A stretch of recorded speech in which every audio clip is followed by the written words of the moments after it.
प्रश्न है आपका कि इंडिया में रहने वाले लोग बहुत हार्ड वर्किंग करते हैं, उसके बावजूद सफ़र बहुत करते हैं, पूजा पाठ भी बहुत करते हैं, धर्म ध्यान जब तब भी बहुत करते हैं, फिर भी इतना कष्ट उठाते हैं।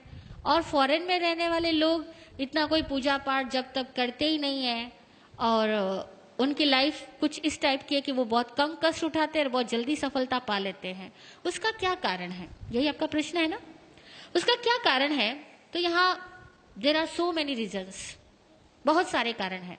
पहली बात तो यह कि भारतीय आदमी के सोच का तरीका ही दूसरा है और आउट ऑफ इंडियंस के सोच का तरीका ही दूसरा है। हमारे यहाँ पर हर सोच में स्पष्टता का अभाव है, क्लैरिटी नहीं है। हम लोगों के यहाँ विजन की क्लैरिटी नहीं है। मैंने कल भी एक एग्जाम्पल दिया था। यहाँ हम लोग क्या करते हैं, सुबह पूजा पाठ करते हुए धन की निंदा करेंगे, मोह माया की निंदा करेंगे, इन सबको दुख का घर बताएंगे, इन सबको खारा जहर बताएंगे और 2 घंटे बाद इस खारे जहर को पाने के लिए सारे जहरीले काम अपनाएंगे। सच बोल रही हूं या नहीं? हमारे यहाँ विजन की क्लैरिटी नहीं। आप चाहते क्या हो, स्पष्ट तो बनो। फॉरेन के आदमी के पास में ये फॉर्मेलिटीज नहीं है, वो उसका विजन क्लियर है। पैसा चाहिए तो पैसा चाहिए। हमारे यहाँ पैसा भी चाहिए और पैसे को वो क्या, हाथ का मैल, पैसा तो हाथ का मैल है, ऐसा भी कहेंगे। यार लक्ष्मी का अपमान भी करेंगे, लक्ष्मी भी चाहिए। कैसे चाहिए, कैसे मिलेगी?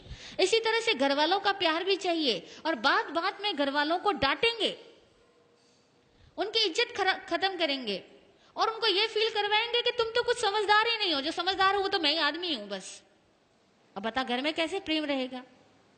हमारे यहाँ बड़ी औपचारिकताएं हैं, बिना रिस्पेक्ट दिए हम कुछ पाना चाहते हैं।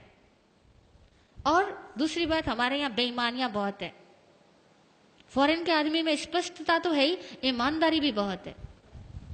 हमारे यहाँ तो विश्वास ही गलत है। हर आदमी सोचता है झूठ बोले बिना पैसा हो नहीं सकता, टैक्स तो चुराना ही पड़ेगा, भाई भाई में झगड़े तो होंगे, मतलब हम लोग मान के चलते और अपने गलत विश्वासों के तहत जिंदगी जीते हैं। हमें एक्चुअल में कहे ना तो धार्मिक लोगों को भी जीने का सही सलीका नहीं आता। और दूसरी बात, ये धर्म करते किस लिए हैं? ईमानदारी से पूछना, धर्म किस लिए करते हैं? मोक्ष वोक्ष की तो सारी बातें हैं। हर आदमी, कोई किसी को मोक्ष नहीं चाहिए। और वो धर्म भी किस लिए करता है? धर्म भीरू होने की वजह से धर्म करता है। हम लोग धर्म क्यों करते हैं पता? धर्म भीरू है, धर्म से डरते हैं, पाप बनने से डरते हैं, नरक से डरते हैं, भगवान से डरते हैं, इसलिए तो धर्म करते हैं। हम कौन सा धर्म समझ के करते हैं? वो लोग थोड़ा भी करेंगे या नहीं भी करेंगे, कम से कम जीने का विज्ञान समझते हैं कि लाइफ कैसे मूव करती है, उसका साइंस समझते हैं, फिर जिंदगी को जीते और खुल के जीते हैं।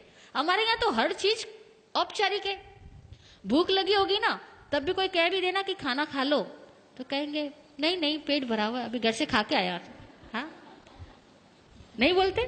किसी के घर चले जाओ आप लोग और सामने वाला बोले कि खाना खा लो और आपको भूख भी लगी है, तभी कहोगे नहीं नहीं जी भूख बिल्कुल नहीं, अरे भाभी जी कष्ट मत करो, मैं तो घर से खा करके आया हूं। और सपोज वो दोबारा तिबारा कहेगा ना तो खा लोगे। खाओगे या नहीं खाओगे? कहने का मतलब यह हुआ कि हमारे यहाँ पर धर्म के नाम पर भी डर चलता है, रिश्वतखोरी चलती है, क्योंकि हम तो भगवान को साफ साफ रिश्वत देके आते हैं। देते या नहीं देते? मंदिरों में जाते हैं, साफ रिश्वत देते हैं, भगवान मेरा ये काम कर देना, मैं ये चढ़ा दूंगा। और पहले चढ़ा करके बाद में चढ़ाने का वायदा करके भगवान से अपने इच्छाओं की पूर्ति चाहते हैं। बड़ी अवैज्ञानिक तरीके से हम लोग भक्ति करते हैं, अवैज्ञानिक तरीकों से धार्मिक क्रियाएं करते हैं, क्योंकि धर्म को हम समझने की कोशिश भी तो नहीं करते, खाली हम रिवाजों को फॉलो करते हैं, लकीर के फकीर बने हुए हैं। तो धार्मिक होने से, पूजा पाठ जब तब कर देने से कुछ नहीं होता। और अक्सर देखा जाए तो ज्यादा जाप वही करता है जो ज्यादा डरपोक होता है, ज्यादा लालची होता है, जिसको लगता है जितना ज्यादा जाप करूंगा मेरा धन उतना ही ज्यादा बढ़ेगा, मेरी सुरक्षा उतनी ज्यादा बढ़ेगी। अक्सर लोग इसी वजह से जब तब ज्यादा करते हैं और इसलिए करते हैं कि थोड़ा भगवान खुश रहेगा तो मैं जितने पाप कर रहा हूं ना उसका फल मुझे कम देगा। हकीकत है, हम इंडियंस लोगों की सोच ही बड़ी अजीबोगरीब है। इसीलिए हम लोगों का जब तक सब देखा जाए ना तो बड़ा स्किन डीप भी नहीं होता। जरा सा कुछ घटना चेंज होगी ना, सब छूट जाने वाला है। कुछ घर में एक प्रतिकूलता हो गई तो कहोगे हे भगवान, हे कन्हैया, तेरे से तो मेरा विश्वास ही हट गया, तू मेरा कुछ भला नहीं करता।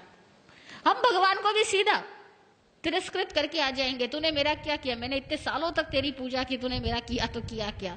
हम लोग कहाँ भक्ति करते हैं? भक्ति कोई हृदय की होती है? भक्ति ज्ञान से आए, भक्ति प्रेम से आए तो ये सवाल ही नहीं पैदा होगा।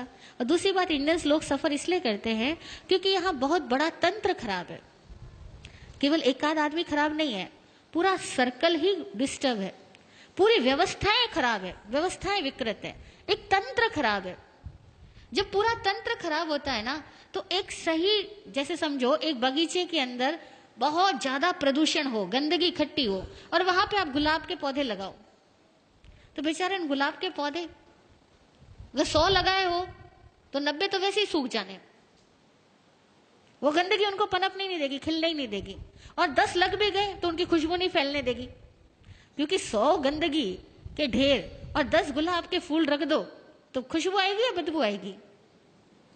तो हमारी इंडिया में तो प्रॉब्लम यह है कि 100 तो गंदगी के ढेर लगे हैं और 10 गुलाब के फूल हैं।